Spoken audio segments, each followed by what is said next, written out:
In this presentation, we will discuss how social media fosters bias with a specific focus on Facebook. Throughout the presentation, we will refer to social media as social networking sites, or SNSs, which are virtual communities where users can create individual public profiles, interact with real-life friends, and meet other people based on shared interests. To start off, let's take a look at some folks who use social media on a day-to-day basis. So, how many times do you check social media in an hour? Probably say like 3 times.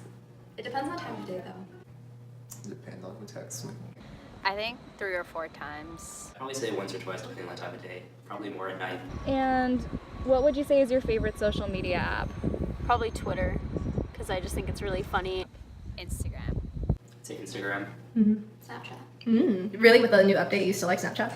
No. I feel like it's the most casual way to be connected with people. Yeah, got it. How long have you been using social media? Since 7th grade. So. Since 8th grade. Since I was in 8th grade. I've probably been using social media since like around middle school, but I feel like it got more prevalent when I was in high school probably. So now that we've established how prevalent social media is, especially with college students like us, let's delve more into the history of social media. Social media is such a popular networking tool as it allows those who utilize it to feel connected and close to others, although they may not necessarily be physically close to one another. Communication is instantaneous.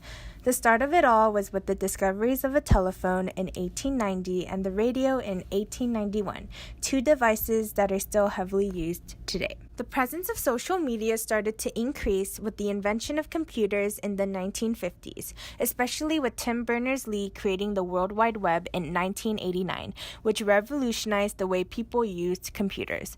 This allowed for the birth of social media content, the first ever being 6 Degrees, a site that enabled users to make profiles and interact with other users. The 2000s can be classified as the era when social media really started booming. The millennials mostly remember their first social media experience to be with MySpace, which launched in 2003 by Tom Anderson, everyone's first friend.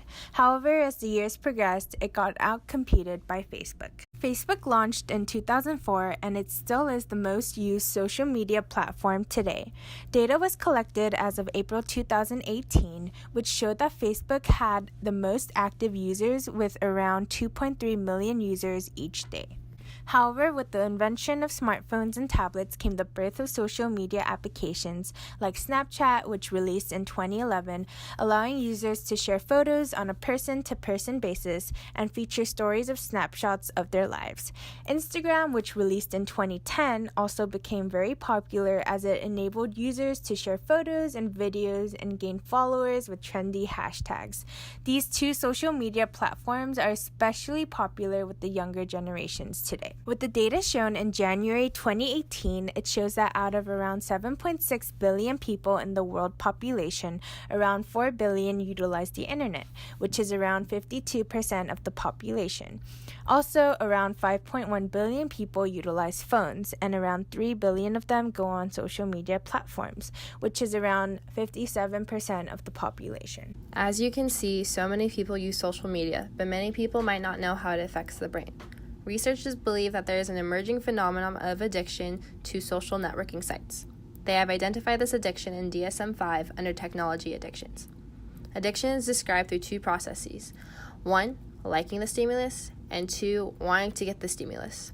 This will be referred to as reward liking or reward wanting.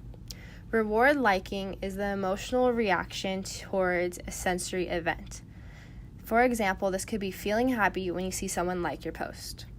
On the other hand, reward wanting is the motivational value of the incentive or the reward predictive stimulus to initiate or invigorate behavior. This could be why people continuously swipe on Tinder just to see who you will match with. To keep it simple, I will briefly explain experiments just enough to understand the basis for reward liking and reward wanting, and then I will discuss the results of the neurobiology mechanisms. First, reward liking. Reward liking can be tested with taste reactivity experiments. This is easy to test in human patients because you can ask the individual if they like the food or not, and then have them rate their pleasure on a scale. Various researchers have found that if you increase the stimulation of mu opioid receptors in the nucleus accumbens shell with endorphins, then there is an increase in pleasure and therefore there is an increase in reward liking. Endorphins are endogenous opioid peptides that bind to opioid receptors and are distributed widely throughout the brain. They are considered the happy hormone. However, inactivation of mu opioid receptors decrease reward liking. Similar results are found in the ventral pallidum.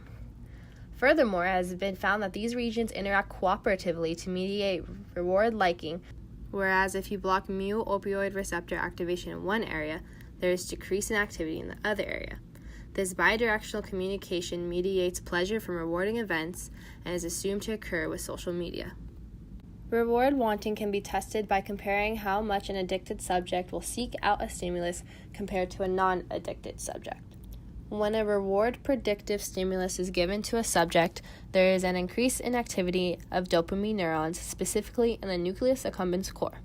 For instance, in lever pressing experiments with mice, it has been shown that mice will press down on a lever more if there is additional dopamine release in the nucleus accumbens core with a reward stimulus cue. Thus, dopamine release in the nucleus accumbens core correlates with reward wanting and the acquisition of motivational value to certain cues. Additionally, morphological changes have been found in respect to addiction, including specific regions of interest for technology-related addictions. This study focuses on 3 areas of gray matter: the amygdala, the anterior and mid-cingulate cortex, and the nucleus accumbens. This is because the amygdala functions for impulsive behaviors, the anterior mid-cingulate cortex functions for self-control and inhibition, and the nucleus accumbens, as we have talked about, is for reward processing. Thus, these 3 areas are generally areas of interest for addiction.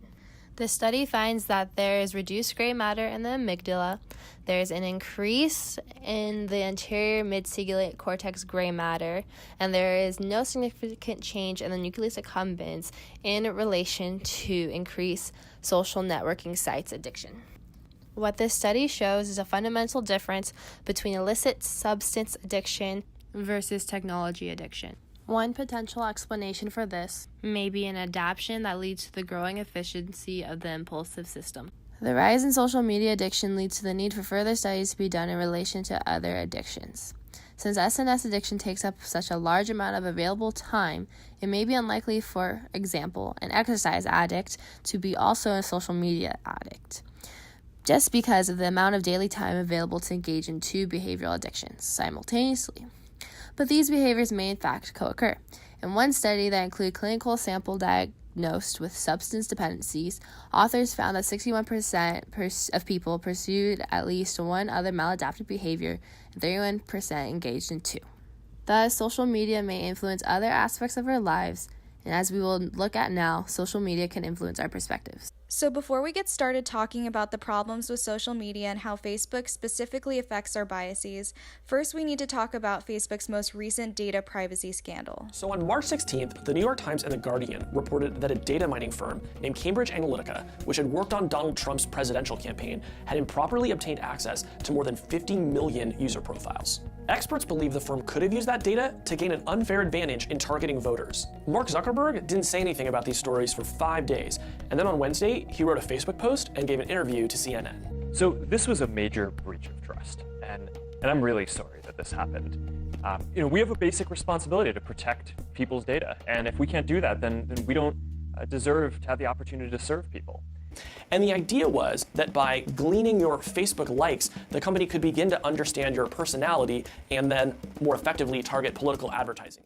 So as mentioned earlier, Cambridge Analytica was a data mining and political strategy firm. A Cambridge student named Alexander Kogan made a Facebook app called This Is Your Digital Life. When people used this app, they gave Kogan access to information on their profiles. Kogan then passed this information to Cambridge Analytica, and although Facebook discovered this breach and told the company to delete the information, Facebook never really investigated the issue, and therefore Cambridge Analytica never followed through with a deletion. This information was used for what is called psychographic profiling. In this digital age, information and knowledge really is power. By looking at your likes and dislikes, campaign strategists can learn a lot about their demographic to plant more targeted political advertising. Not only do companies like Cambridge Analytica use psychographic profiling, but Facebook does as well. The way its algorithm works, a person's newsfeed is designed to evoke reactions, and so that advertising can be specifically tailored for each person. This can lead to something called confirmation bias. Confirmation bias is the tendency we all have to interpret evidence as confirmation of our own beliefs. For example, if you think Mall Cop is the best movie you've ever seen, you would tend to pay more attention to the positive reviews as opposed to the many negative ones. And the same goes for political views, opinions about religion, and really any topics. This is an example of how we are all inherently biased and how social media, and specifically Facebook, takes advantage of our previously established likes and dislikes. We tend to like pages, events, and posts on Facebook that we agree with. And understandably, Facebook has an algorithm analyzing our activity to show us more of what we are interested in on our newsfeed. But this can also lead us to only see news and articles that we agree with, despite how factual they really are. And when 61% of millennials use Facebook as the prevailing source for news about politics and government, this bias becomes extremely influential and can entrench us in our own pre-existing beliefs. This can increase our in-group out-group bias. In this bias, we tend to favor the in-group, or the people we have something in common with, such as cultural background or political party. Therefore, we are also biased against the so-called out-group, and in a way, Facebook has increased the gap between the people you consider your in-group and the people you consider your out-group. For example, by showing us posts about controversial topics such as politics, we tend to get more emotional and act less rationally. This is to get us to like, comment, and interact more on Facebook. Since Facebook shows you posts that share the same political opinions as you view your own in-group opinion as the norm and the out-group opinion as more extreme or even rare. Especially since confrontation is much easier over screen as opposed to in person, it has opened the door for more conflict and disagreement online, thus increasing our bias against the outgroup. Online, this has contributed to in-group, out-group biases between racial groups, political parties, and has even made bullying much easier. In a way, Facebook and companies like Cambridge Analytica have used our own biases against us. So to sum everything up, this scandal doesn't just expose the issue of data privacy when using social networking sites, but also uncovers issues of how our information can be used against us and how it can affect our biases, not to mention the addictive nature of social media and the need to evaluate its effects on society and the future. So let's take a look at what our previous interviewees thought about these issues. Do you think that social media affects your thinking or your perception? Yes. I think every time that you take pictures now, it feels like it's for a reason, not just for yourself or your memories. Yeah, probably. I mean, it influences who you're connected with and what they think. So like the mainstream culture is more accessible, so it changes the way you think, I guess. Well, in terms of like the social media addiction thing, I definitely think that that's true for a lot of people, because I know that there was like a phase of my life where I would scroll through Instagram and I like wouldn't miss any post. Like I would start from the top and then scroll until I saw the last post that I had seen the last time I was on Instagram, and like made sure not to miss any posts. I feel like it's pretty sad to know that, we rely a lot heavily on Facebook and other social media applications to kind of give us insight onto like what's happening in the world, when clearly this scandal, Cambridge scandal, and there's been others inputs, sources that say that not to believe it, to kind of take it with a grain of salt. So it's kind of scary. Like personally, I feel like Facebook is not my like go-to for any of these news. But again, I am guilty of, sometimes falling for it, and it's just, I hope that moving forward we can change our attitudes and opinions and kind of take Facebook as it is, like with a grain of salt, like I mentioned, and just post it for like our pleasure and not for informational value. So what does this mean for the people who use social media on a day-to-day basis? And how can we be smarter about using social media? One thing is to be more cognizant. Not everything you read is going to be true, and there are more opinions out there than you are seeing on your newsfeed. Another is knowing that your information can be used by strangers for advertising and even political strategizing. These are the risks you take when you create profiles, input information, or even just pressing the like button. Lastly, taking a break from social media can help. Due to the addictive nature of social media, it can be hard to put down your phone, and it can become second nature to document everything you do. We aren't saying that everyone should delete all their profiles. Social media is a great way to keep in touch with friends, share your achievements, or even save memories. But like all things, it should be used in moderation.